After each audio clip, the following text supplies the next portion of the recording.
अस्सलाम वालेकुम। उम्मीद करती हूँ आप लोग सब खैरियत से होंगे। आज हम आपके साथ शेयर करने जा रहे हैं मूंग के वड़े। ये मूंग की दाल मैंने करीबन 2-3 घंटा भिगा के रख दी थी। अब इसी के बनाऊंगी मैं वड़े। अब इस तरह से भिगा लिए मैंने अच्छी तरह से, और वॉश भी कर लिए, धो भी लिए। अब इस तरह से ये 250 ग्राम के लगभग ये दाल है। इस तरह से अब ये दाल के अंदर मैं ऐड कर दूंगी हरी मिर्ची। दाल और भी है, इसके लिए हरी मिर्ची ज्यादा है। 250 ग्राम के लगभग दाल है। लहसुन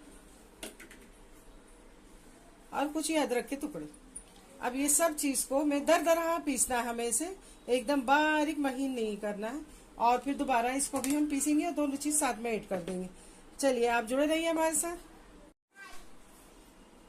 इस तरह से हरी मिर्ची, लहसुन, अदरक और जीरा पाउडर हम भुना हुआ ऐड करेंगे इसके लिए। और थोड़ी सी ये 1 मुट्ठी जितनी हमने खड़ी दाल रखी है। जब एक एक मुंह में दाना आता है ना तो बहुत अच्छा लगता है। अब ये इसमें मैं ऐड कर दूंगी इस तरह से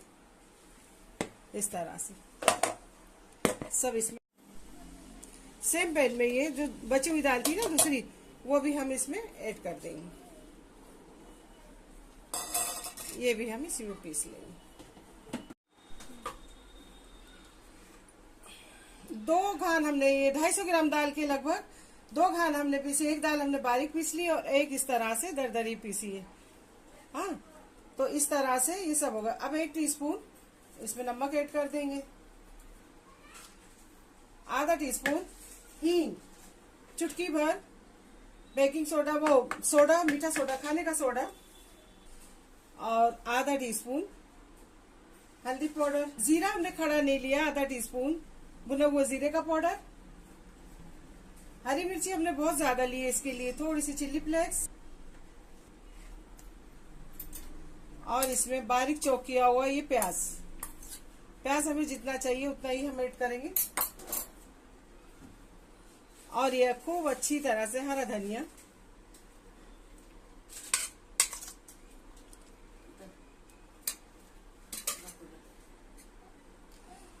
अब ये सब चीजों को अच्छी तरह से मिला लेंगे। मूंग की दाल के आपने देखे होंगे मैंने छिलके नहीं निकाले।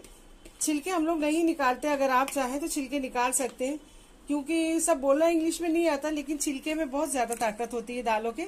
इसके लिए वो दाल हम पीस लेते हैं, उसी में भिगा देते हैं चुन के अच्छी तरह से बीनकर, और फिर उसके बाद उसको हम इसी तरह पीस लेते हैं। थोड़ी हमने बहुत बारीक दाल पीसी और थोड़ी हमने दरदरी पीसी, और एक चुटकी भर, 1 मुट्ठी भर थोड़ा हमने खड़ी भी डाली। जब ये पकोड़े में थोड़ी पीसी थोड़ी ये आती है ना, बहुत अच्छे पकोड़े लगते हैं, बहुत ही मजे के लगते हैं। ये एकदम नई रेसिपी है। आपको ये मेरी रेसिपी कैसी लगी, लाइक, शेयर, कमेंट और सब्सक्राइब करते रहिए। ये मूंग की दाल के पकोड़े बहुत ही जबरदस्त बनते हैं। और आप सबको शब-ए मेराज की बहुत बहुत ज्यादा मुबारकबाद। और आज सबके रोजे, तो इस तरह आप चने की दाल, मूंग की दाल भिगा के पकोड़े बनाइए, खाइए और एंजॉय करिए रोजे की। तो चलिए, इसी तरह रमजानों में भी बना सकते हैं आप लोग। अब इसे 5 मिनट के लिए इसी तरह मैं रख दूंगी।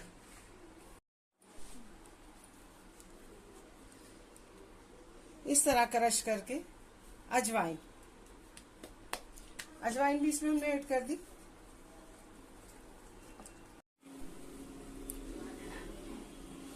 अब इस तरह से छोटी छोटी पकौड़ियां हम डालते जाएंगे।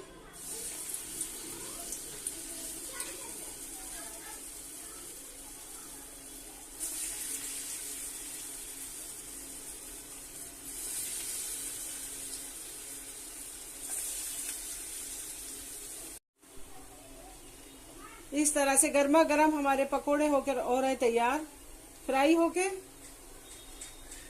ये देखिए कितने माशाल्लाह अच्छे लग रहे हैं।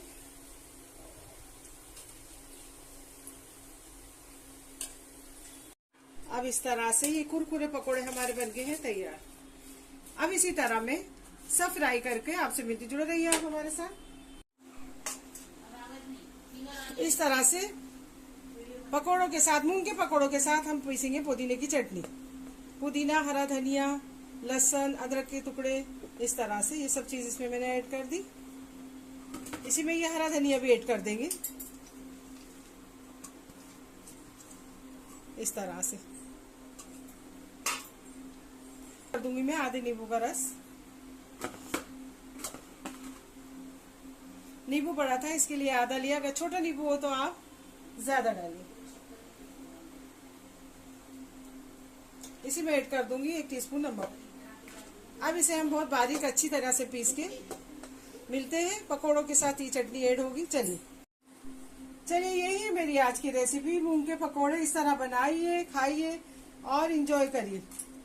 यही मेरी आज की recipe. Like, share, comment, subscribe करना ना भूलिए। सब्सक्राइब करते रहिए, दोस्तों रिश्तेदारों में शेयर करिए। अपना बहुत ज्यादा ख्याल रखिए, दुआओं में याद रखिए। इस तरह से ऊपर से कुरकुरे और अंदर से सॉफ्ट, इस तरह से ये मैंने अभी चटनी बनाई है। इस तरह आप डोबिए और खाइए, बहुत ही मजे के लगते हैं। और इसकी एक खूबी और है, अगर कभी ये ज्यादा बन जाए और ज्यादा बनने के बाद अगर हम इसे रख दे फ्रिज में और सुबह उसको खूब अच्छा मसाले वाली मसाला बना के अगर छोड़ दे पकौड़ियाँ, तो ये बहुत मजे की सब्जी भी बन जाती है। इसके लिए अगर ज्यादा बने तो इसका कोई टेंशन नहीं रहता। तो बहुत ही जबरदस्त ये रेसिपी है आज की। इस तरह बनाइए, एंजॉय करिए। लाइक, शेयर, कमेंट, सब्सक्राइब करना ना भूलिए। कल फिर मिलती हूँ कोई नई रेसिपी अब लोग के साथ। अल्लाह हाफिज, बाय बाय।